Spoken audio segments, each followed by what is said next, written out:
현역가왕 3, 4회가 방송되기 전에 업계와 팬덤 사이에서 미묘한 불안감이 퍼지기 시작했다. 그 이유는 단 하나 탈락자 명단이 사전에 유출됐다는 소문 때문이었다. 대부분의 프로그램에서 탈락자 유출은 흔한 일이지만 이번은 달랐다. 왜냐하면 그 명단 속에 들어있는 이름들이 너무 커서였다.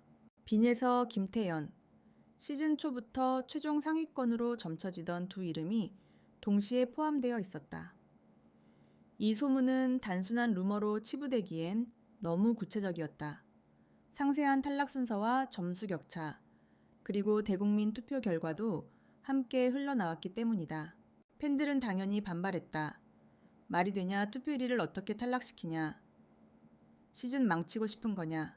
하지만 더 큰 충격은 그 다음에 드러났다. 유출된 명단 속 순위가 실제로 공개된 주간 투표와 정반대로 흘러갔다는 점이다. 대국민 투표 1위는 빈에서였고 그 뒤를 김태현이 추격하고 있었다. 이 두 사람은 시청자들이 직접 선택한 최상위 인기권이었다. 그런데 유출 명단은 이 두 사람이 탈락자 칸에 있었다.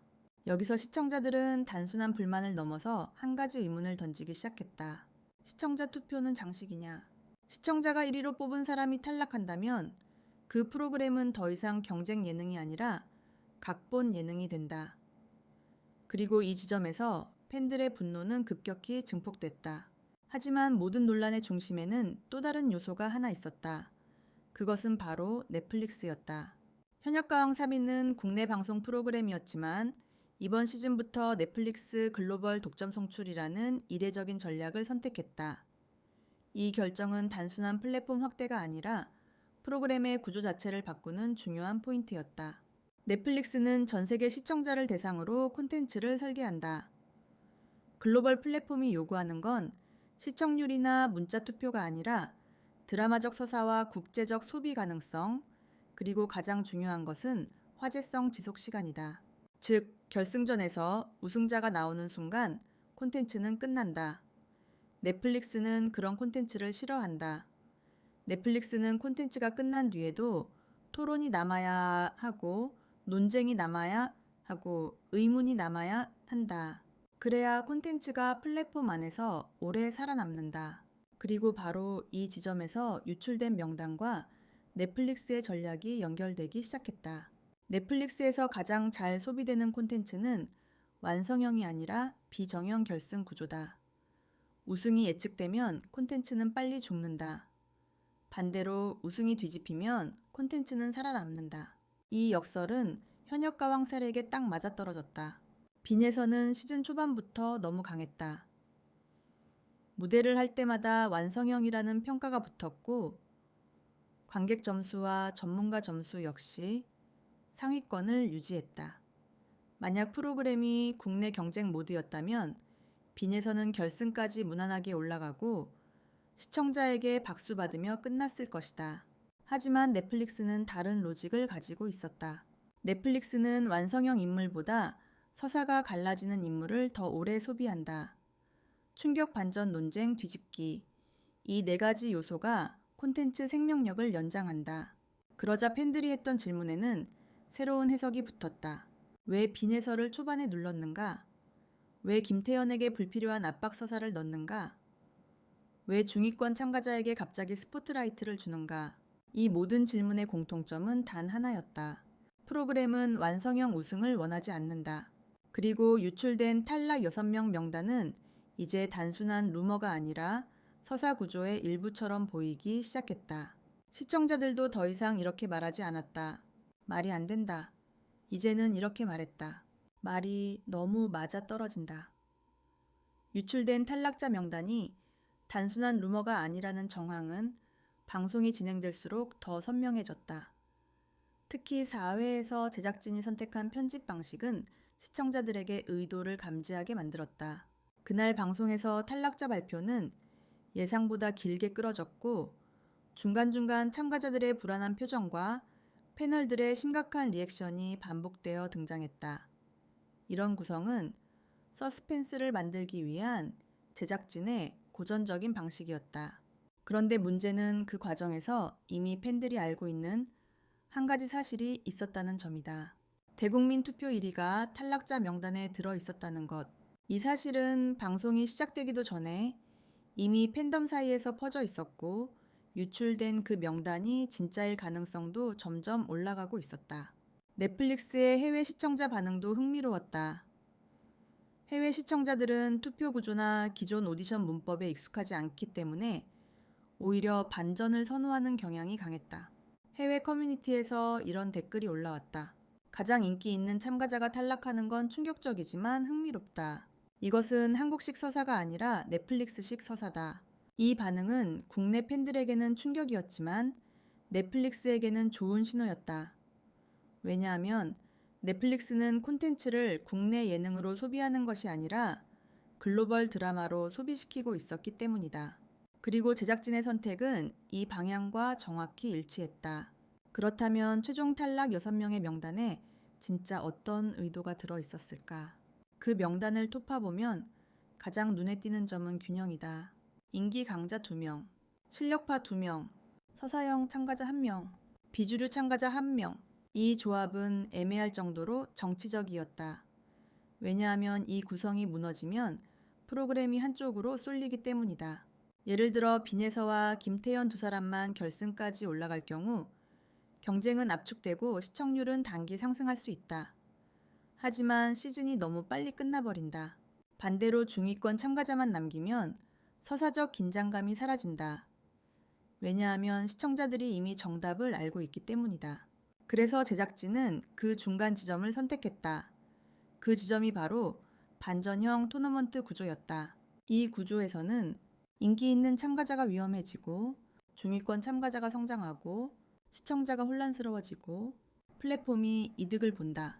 이 네 가지가 동시에 일어난다. 그렇다면 다시 핵심 질문으로 돌아가야 한다. 왜 빈에서와 김태현이어야 했을까? 첫 번째 이유는 대표성이었다. 빈에서는 천재형 참가자를 대표하고 김태현은 성장형 참가자를 대표했다. 두 유형은 오디션의 가장 큰 축이기 때문에 이 둘이 흔들리면 시즌 전체가 흔들린다. 흔들림이 있어야 시청자들은 계속 본다. 두 번째 이유는 논쟁성이었다. 둘 중 누구라도 떨어지면 논쟁이 발생한다. 논쟁은 곧 화제성이다. 화제성은 곧 플랫폼 체류 시간을 늘린다. 세 번째 이유는 해외 확장성이었다. 특히 넷플릭스는 서사 인물을 좋아한다. 빈에서는 해외에서 영재 서사가 통하고 김태현은 극복 서사가 통한다. 넷플릭스 입장에서 최악의 시나리오는 결승에 서사가 없는 참가자들이 올라가는 것이다. 그럴 경우 글로벌 소비가 끝나버린다. 하지만 진짜 파문은 더 뒤에 있었다. 유출 명단 속 6명의 탈락은 단순히 한 회의 결과가 아니라 시즌 전체 톤을 결정하는 선택이었다는 점이다. 놀랍게도 방송 직후 해외 시청자들은 SNS에서 이런 반응을 보였다. 이건 충격적이지만 시즌이 더 흥미로워졌다. 누가 우승할지 모르겠다. 한국 오디션은 예측을 깨는 방식이 독특하다. 반면 국내 팬덤 반응은 정반대였다. 투표는 왜 했냐? 시청자를 기만하는 거냐? 넷플릭스 콘텐츠 만드는데 우리가 들러리냐? 여기서 드러난 진짜 문제는 플랫폼의 기준과 국내 팬덤의 기준이 달랐다는 점이었다. 넷플릭스는 콘텐츠를 길게 소비시키는 것이 목적이고 국내 팬덤은 콘텐츠를 공정하게 소비하는 것이 목적이었다. 그리고 그 엇갈림이 만든 결과가 바로 이번 시즌의 가장 큰 파문이었다.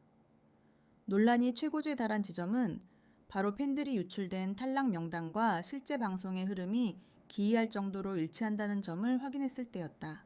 방송 전에는 단순 루머였던 것이 방송 후에는 사실 확인처럼 바뀌었고 그 과정에서 넷플릭스의 큰 그림이라는 단어가 붙기 시작했다. 그렇다면 넷플릭스의 큰 그림이란 무엇일까? 넷플릭스는 전 세계 플랫폼이지만 콘텐츠 소비 방식은 미국 드라마나 일본 애니메이션 또는 다큐멘터리 시리즈의 구조에 맞춰 설계된다. 그 구조의 핵심은 단 하나, 예측 불가능성. 대부분의 글로벌 시청자는 콘텐츠가 어떻게 끝날지 모를 때 더 오래 머문다. 그 긴장감은 플랫폼 체류 시간을 늘리고 체류 시간은 곧 넷플릭스의 성공 지표가 된다. 따라서 예상대로만 흘러가는 우승 구조는 플랫폼 입장에서는 재미가 없다니 없다. 만약 결승에 빈에서 김태현이 나란히 올라가고 그중 한 명이 박수 속에 우승했다면 그 콘텐츠는 결승과 동시에 사망한다. 하지만 반대로 4회에서 인기 최상위 주자들이 흔들리고 예상 밖 참가자가 부상한다면 그 후 시즌은 완전히 재정이 된다. 이때 벌어지는 현상은 이렇다. 팬덤은 전략 분석을 시작하고 커뮤니티는 논쟁을 시작하고 해외 시청자는 서사를 따라가기 시작하고 유튜브와 SNS는 콘텐츠를 쏟아낸다. 그 어떤 엔딩보다 이 과정이 넷플릭스에게는 더 중요하다. 그래서 팬들이 말하는 기만이라는 단어는 넷플릭스의 관점에서는 연출이 되는 것이다. 물론 이 연출의 피해자는 국내 시청자였다. 왜냐하면 국내 시청자는 여전히 공정성을 기준으로 콘텐츠를 소비하기 때문이다. 그래서 4회 이후 국내 커뮤니티에는 이런 문장이 등장했다. 우리가 투표에도 반영이 안 되면 그게 무슨 국민 오디션이냐.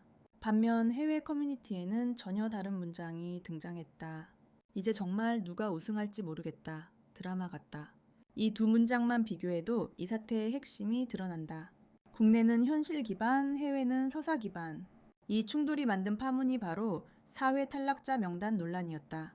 여기에 한 가지 더 중요한 단서가 있다. 넷플릭스는 항상 콘텐츠가 끝난 뒤에도 시청자에게 질문을 남기는 방식을 선호한다. 즉 엔딩은 종결이 아니라 확장이어야 한다. 예를 들어 우승이 끝났는데 논쟁이 남느냐? 해외 시청자가 계속 소비하느냐? 클립이 다시 재생되느냐? 시즌 이후 팬덤이 움직이느냐? 이 중 한 가지만 성공해도 콘텐츠는 또 살아난다. 현역가왕 제작진이 이 방식을 알고 있었다면 유출된 명단은 단순 실수가 아니라 전략적 선택일 수 있다. 그 선택은 다음과 같은 결과를 만들었다.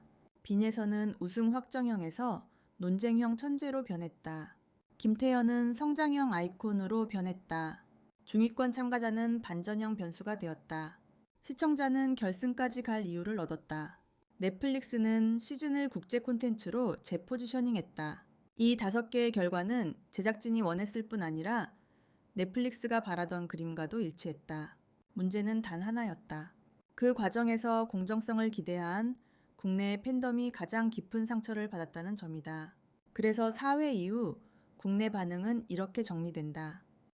배신감, 피로감, 환멸, 분노, 분석. 하지만 해외 반응은 정확히 반대 방향으로 움직였다. 흥민, 호기심, 토론, 팬덤 생성, 소비 확장. 이 대비는 충격적일 정도로 명확했다. 그리고 그렇게 4회는 끝났다. 남은 건 단 하나의 질문이었다. 이 모든 것이 실수인가 혹은 설계인가? 시청자들은 알고 있었다. 실수라기에는 결과가 너무 정확했다는 것을. 그리고 프로그램은 한 가지 진실을 드러냈다. 공정성은 투표가 만들지만 서사는 제작진이 만든다는 것. 그리고 넷플릭스가 그 서사를 글로벌로 유통한다는 것. 이제 남은 건 결승뿐이다. 하지만 결승이 끝나도 논쟁은 끝나지 않을 것이다. 그것이 바로 넷플릭스가 원하는 큰 그림이기 때문이다.